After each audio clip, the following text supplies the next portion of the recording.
जरा आपको अगला चैप्टर दिखाते हैं। अगला चैप्टर क्या है? अगला चैप्टर जिसमें आपको बताएंगे राम मंदिर से चोरी का कैश और सोना मिला तो ट्रस्ट के लोगों ने क्यों छुपाया।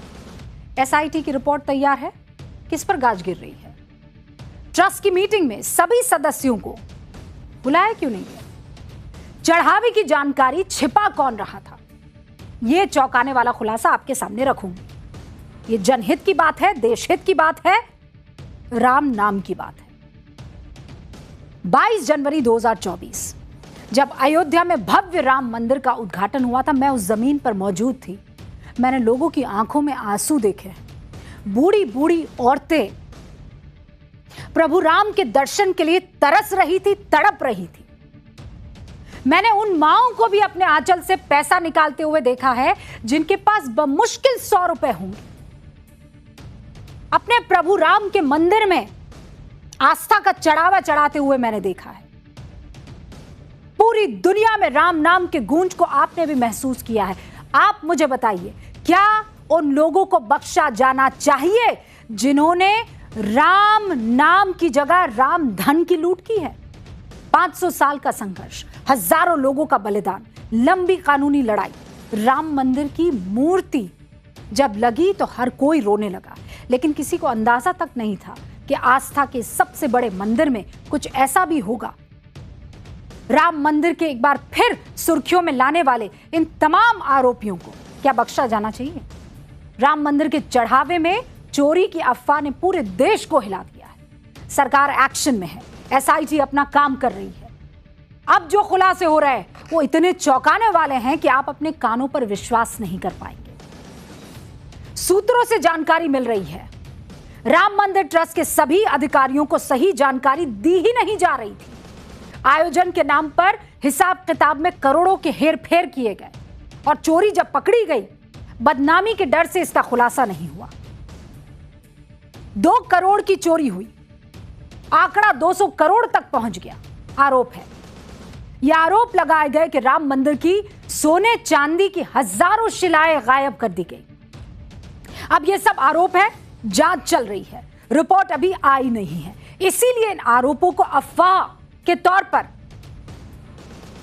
मान लीजिए, एक बार के लिए मान भी लिया जाए, लेकिन अगर ऐसा हुआ तो आस्था के नाम पर कितना बड़ा खिलवाड़ चल रहा था, आप ये समझ सकते हैं।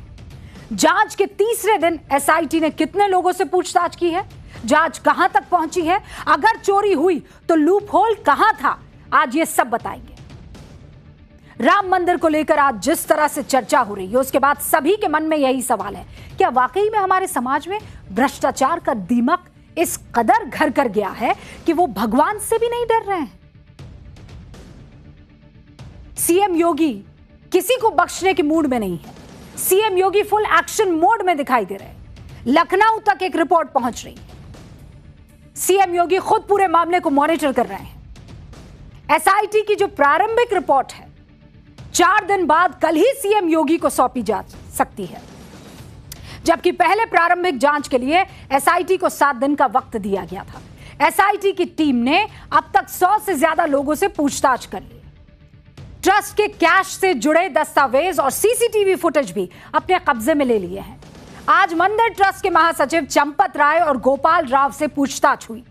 चंपत राय के करीबी टिन्नू यादव और उसके भतीजे मनीष यादव से भी पूछताछ हुई। मंदिर में आने वाले चढ़ावे से जुड़ी पूरी प्रक्रिया की जानकारी ली गई। मंदिर ट्रस्ट से जुड़े अनिल मिश्रा भी आज केरल से अयोध्या पहुंच रहे हैं। एसआईटी तो पूछताछ के आधार पर रिपोर्ट तैयार कर रही है, लेकिन जो खुलासे हो रहे हैं वो बहुत चौंकाने वाले हैं। और ये खुलासा कोई और नहीं, राम मंदिर ट्रस्ट से जुड़े लोग कर रहे हैं। आप भी देखिए, 25 नवंबर 2025 को राम मंदिर में धर्म ध्वजारोहण कार्यक्रम का आयोजन होता है। इस कार्यक्रम में पीएम मोदी ने मंदिर शिखर पर धर्म ध्वजा अर्पित की थी। दावा है कि इस आयोजन में लगभग 6000 गेस्ट शामिल हुए थे।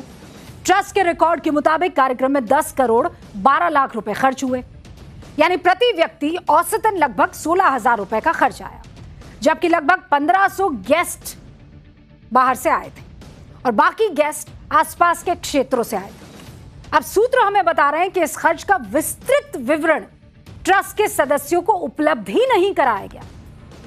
बैठक में शामिल होने वाले सदस्यों को भी दान और चढ़ावे का पूरा ब्यौरा उपलब्ध ही नहीं कराया जाता।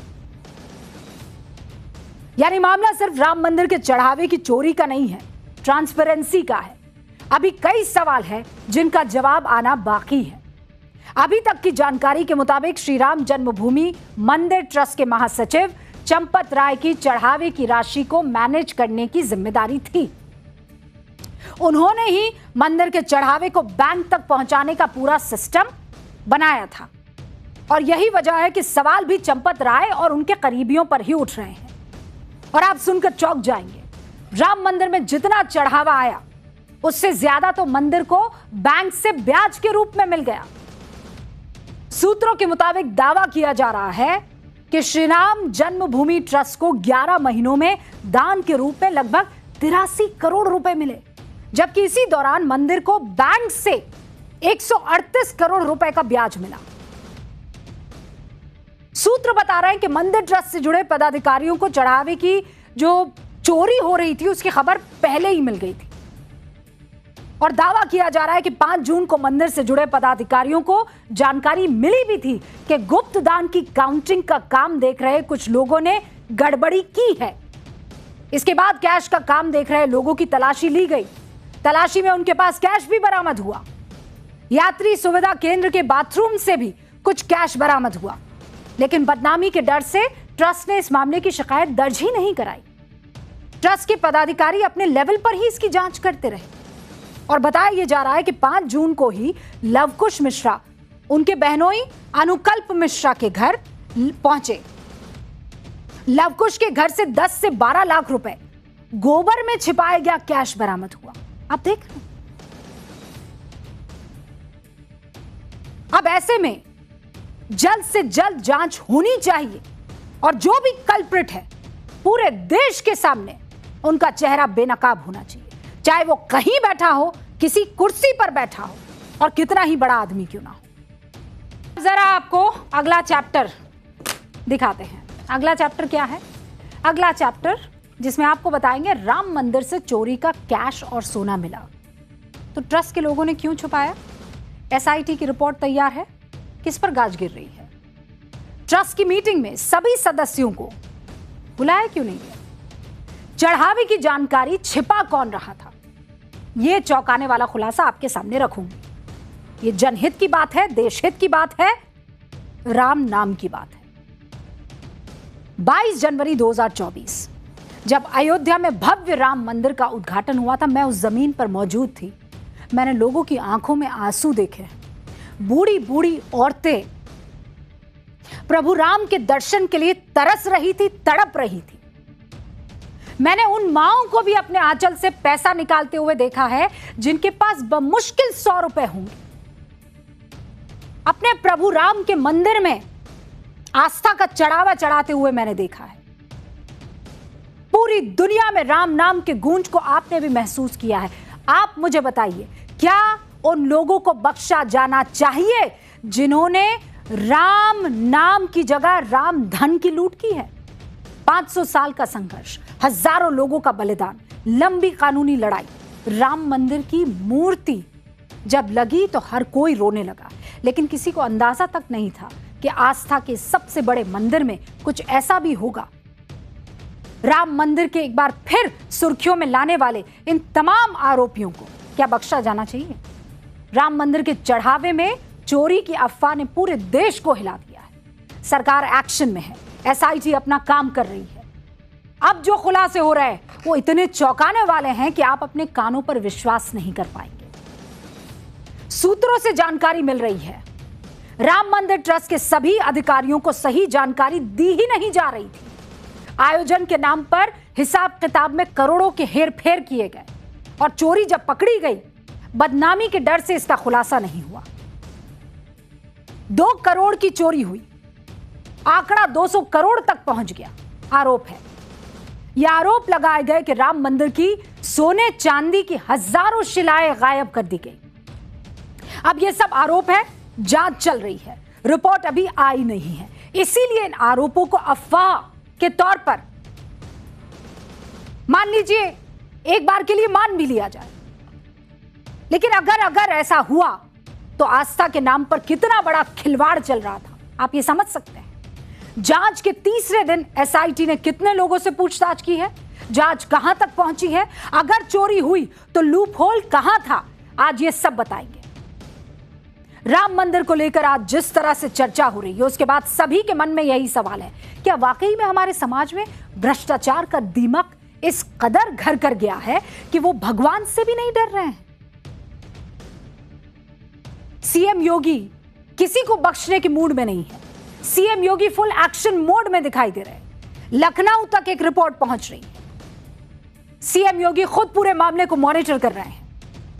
एसआईटी की जो प्रारंभिक रिपोर्ट है 4 दिन बाद कल ही सीएम योगी को सौंपी जा सकती है, जबकि पहले प्रारंभिक जांच के लिए एसआईटी को 7 दिन का वक्त दिया गया था। एसआईटी की टीम ने अब तक 100 से ज्यादा लोगों से पूछताछ कर ली।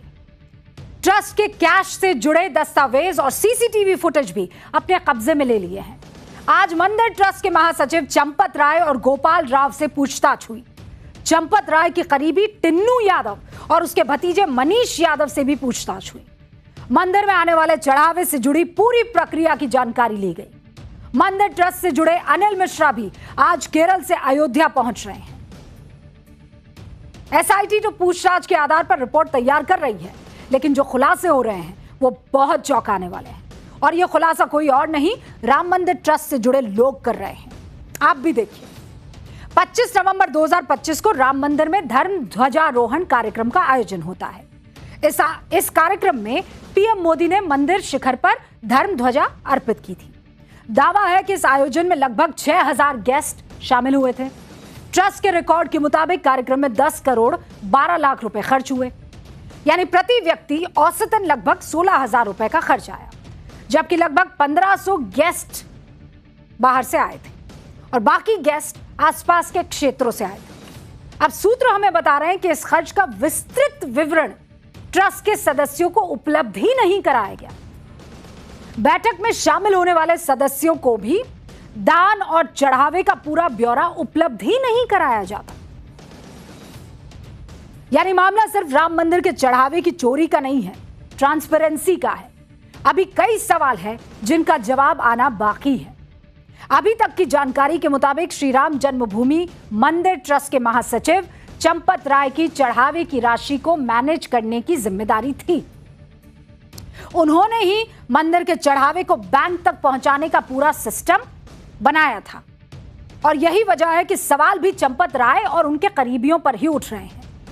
और आप सुनकर चौंक जाएंगे, राम मंदिर में जितना चढ़ावा आया उससे ज्यादा तो मंदिर को बैंक से ब्याज के रूप में मिल गया। सूत्रों के मुताबिक दावा किया जा रहा है कि श्री राम जन्मभूमि ट्रस्ट को 11 महीनों में दान के रूप में लगभग 83 करोड़ रुपए मिले, जबकि इसी दौरान मंदिर को बैंक से 138 करोड़ रुपए का ब्याज मिला।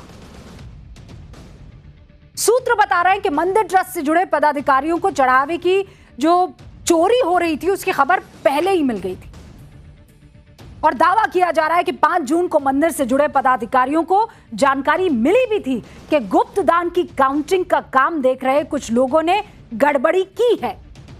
इसके बाद कैश का काम देख रहे लोगों की तलाशी ली गई। तलाशी में उनके पास कैश भी बरामद हुआ।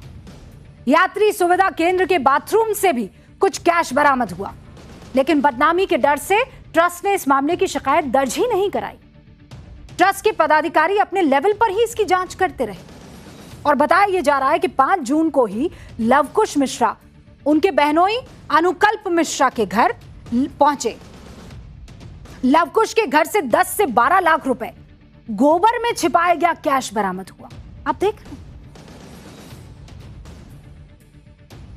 अब ऐसे में जल्द से जल्द जांच होनी चाहिए और जो भी कल्प्रिट है पूरे देश के सामने उनका चेहरा बेनकाब होना चाहिए, चाहे वो कहीं बैठा हो, किसी कुर्सी पर बैठा हो और कितना ही बड़ा आदमी क्यों ना हो।